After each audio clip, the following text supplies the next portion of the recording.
I'm Dan. And I'm Jordan. And today we're going to talk about some fun stuff. Dan, can you tell us a story of when your family did something fun together? Yeah. I remember one family vacation, we went to Costa Rica, and we went ziplining through the jungle. It was insane. We were on these really fast zip lines going from tree to tree, and you land on these sketchy little wooden platforms that you feel like are gonna break and you're gonna fall. But that didn't happen, so that's good. We had these incredible views, and it was just a lot of fun. That sounds a little bit scary, dangerous, and also like a lot of fun. Well, today, we're gonna talk about a different kind of family. We're gonna talk about our church family. Let's check this out.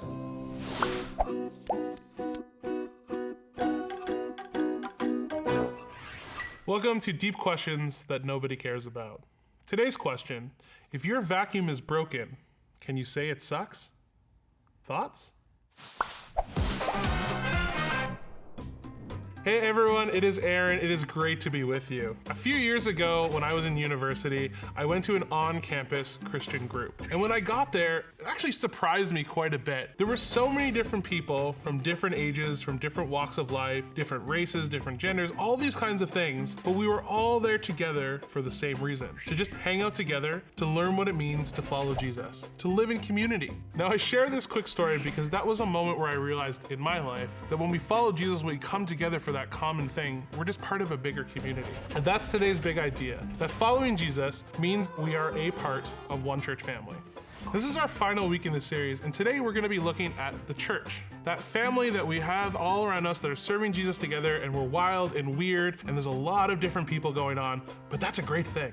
Today's story, we're again following Paul, and in this case, he is in Corinth, and we're gonna be looking at how he shared the good news of Jesus with everybody there. So Paul is hanging out in Corinth. This is where our story begins, and he meets this Jewish couple, Aquila and Priscilla, and they're both tent makers, and so is Paul. So he really just hangs out with them and actually works with them. So here's Paul in Corinth, and he's in a new city, and he started working with this couple in the trade that he understands. But not only that, but he's kind of living with them in the community. He's going to Sabbath, he's preaching Jesus, he's talking to people and having meals. He's just hanging out with everyone wanting to share the good news of Jesus. So at first, Paul is really talking to a lot of the Jewish people in the city, but they really didn't want to hear what he was saying. They kind of treated him horribly. So Paul switched gears and he started talking to the Gentiles. So one day, Paul was hanging out in the synagogue preaching the good news of Jesus. Let's read what happens.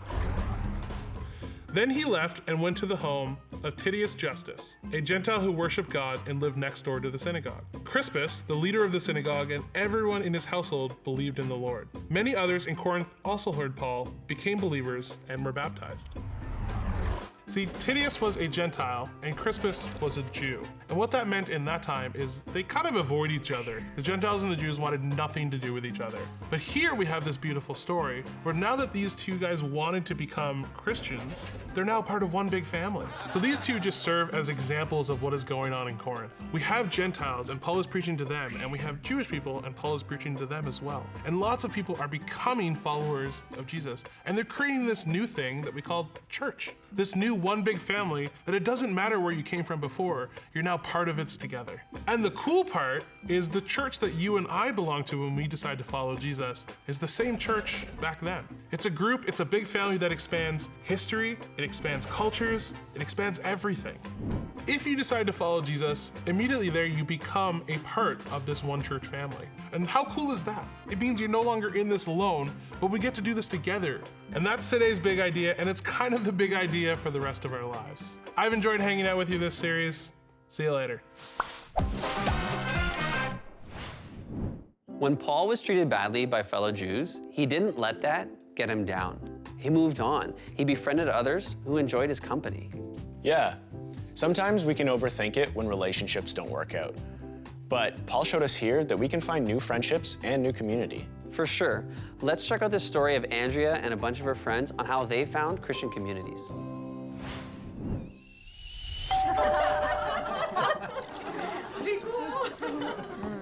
Oh, these are really good.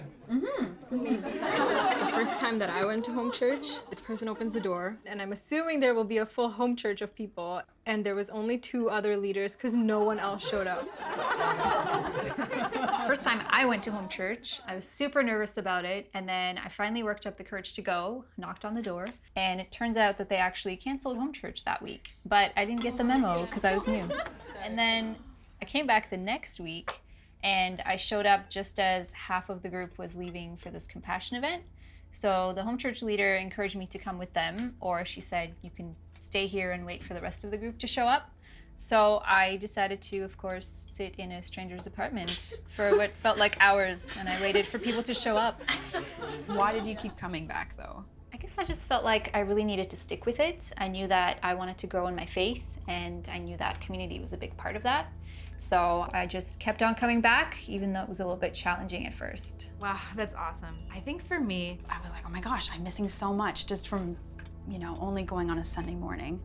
Because now I get to be in community, I'm able to ask questions, and we're also able to take what we learned from Sunday and put that into practice. Yeah, that's cool, I guess. I'm just here for the free snacks.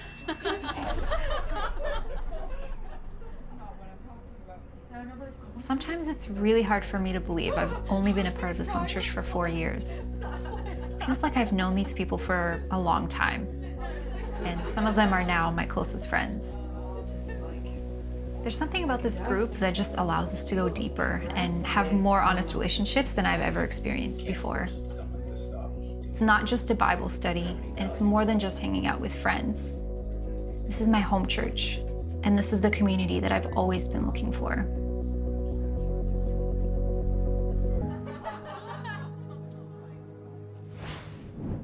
It was so good to hear all their stories. It shows that no matter the initial experience, community is something always worth pursuing. Absolutely. And even though Brandon said he's there just for the snacks, I could tell that they're all really good friends and that it means a lot to them to be a part of a church family. Totally agree. Let's break up into our small groups now and see what this looks like in our own lives.